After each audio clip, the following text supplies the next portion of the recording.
It's really a pleasure for me to, on this very special day, to attend the seminar on gender and innovation. Just now, the speakers all talked about technologies, especially information technology and biotechnology and their impacts on gender. I think it comes in two directions in terms of positive impacts. Development of IT, biotechnology brought about more opportunities for women to innovate. The participation of women in different disciplines. In terms of biotechnology, there are lots of participation by female. The number of female scientists in biotech is the highest, and the ratio of female participation in digital technologies is also increasing. On the other hand, new technologies are facing some new gender bias or discrimination. For example, AI's algorithm and the language.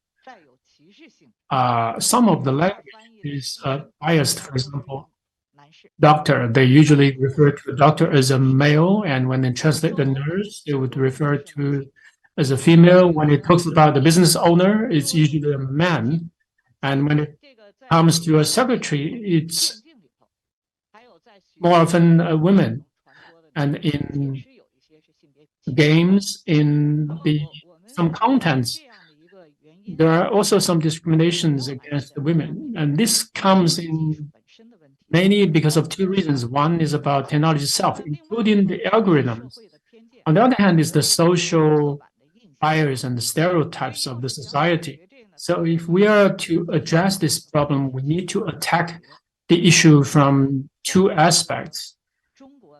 In China, in the starting stage of AI, we have set up the AI Governance Commission, and Tsinghua University professor is the chairman of this committee, and the Life Ethical Committee. We have set up the Science Ethical Committee from top down. So we want to address the issue of governance from the source. All types of discrimination, gender-based, age-based. So we want to enhance equality by developing technologies. On the other hand, we need to attract more women to participate in science, technology, innovation, and decision-making. So the whole process of development will have more gender or women perspective or women participation. Madam Zhang and Mr. Chen talked about the number of women scientists in China. Actually, when it comes to R&D personnel, there are 6.5 million in China, and women is about 45 to 48% of this R&D staff. In doctoral candidates, more than 50% are women. But if you look more closer, when it comes to associate professor titles, less than half is women. And the academician of the Academy of Engineering and Sciences, only 6% are women. In the Nobel laureates, only 2.8% are women. So there is this imbalance, right? When graduate as a doctor, there are fewer men. But as you grow along the career path, and we see this widening gender gap between men and women.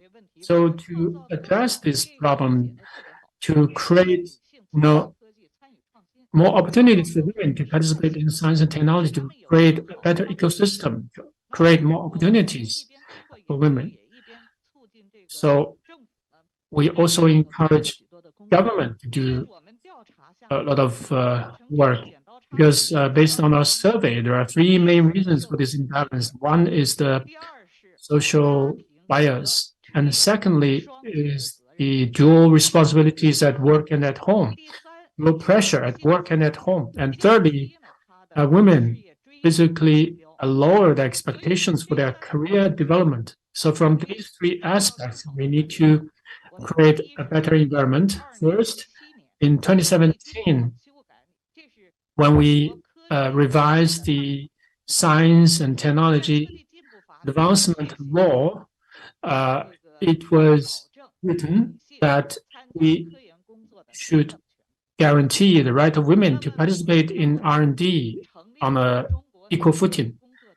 And we have set up the Women Science and Technology Worker Association to protect the science and technology, women science and technology workers, to create a better environment for them. And thirdly, we've been thinking about specific measures. So first, at the starting stage, when women first graduate as doctoral candidates, because at that time there were no real results from the research, but we need to give them better start. So we adjusted our policies. So for any program funded by the National Natural Science Foundation, so any projects funded by the Ministry of Science and Technology, when the applicants have the same conditions, then the priority would be given to a woman. So this is written in law.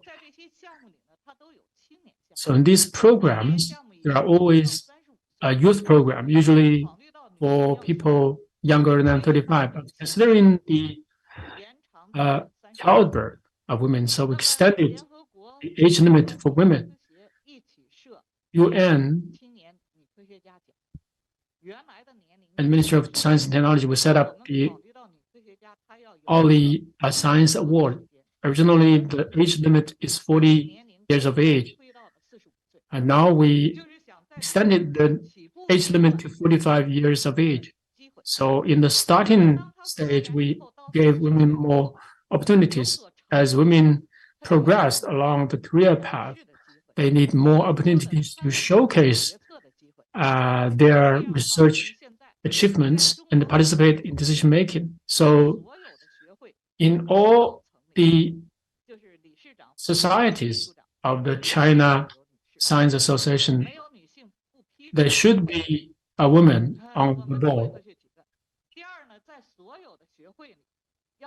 In all societies, there should be a women committee. So all these science societies have a women commission. And for all international academic conferences held in China, there should be a women session. And in the keynote speaker, there should be a women keynote speaker. So we try to create more opportunities for women. And when it comes to the member of National People's Congress, there should be more women representatives. I also serve as a member of the Standing Committee of National People's Congress, getting involved in decision-making at the top level of the nation. And previously, women scientists would retire at the age of 55 in China. But if the retirement age is too young, then it actually limits their potential to develop further. In 2010, we created a flexible retirement age scheme for women. So they may opt to retire at the same age as men at the age of 60. And as we change the policy, there arises a new problem. The birth rate of China is lowering, is coming down. So starting from 2014, we allow families to have more than one child, but the birth rate kept decreasing. So the challenges for women is that women are no longer expected to have only one child. They are expected to have more children. So kindergarten only start to accept kids at the age of 3. Now we change this to 2 years of age.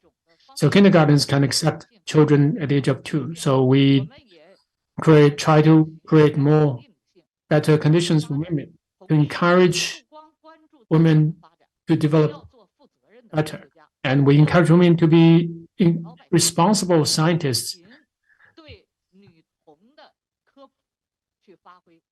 so that they can play a better role in terms of science literacy for girls and ordinary people. Thank you.